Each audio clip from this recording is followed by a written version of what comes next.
Hello friends, welcome to my channel. আজকে আমি আপনাদের সাথে শেয়ার করতে চলেছি পরোটা রেসিপি।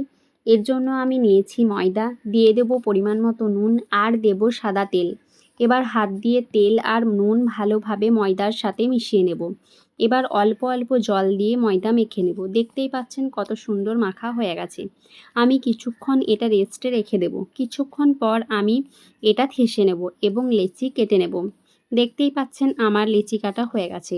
আমি অল্প ময়দা দিয়ে রুটি বেলে নেব। রুটির ওপর অল্প তেল দিয়ে ভালোভাবে বুলিয়ে নেব।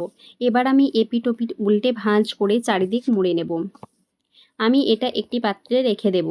এভাবে আমি সব কটা রুটি বেলে ভাঁজ করে মুড়ে নেব। দেখতেই পাচ্ছেন আমার সব মুড়ে নেওয়া হয়ে গেছে। এবার আমি অল্প ময়দা দিয়ে পরোটা বেলে নেব। এভাবে আমি প্রত্যেকটা পরোটা বেলে নেব। গ্যাস অন করে একটি প্যান চাপিয়ে নেব। প্যান গরম হলে পরোটা দিয়ে দেব। একটু ফুলে উঠলে উল্টে নেব।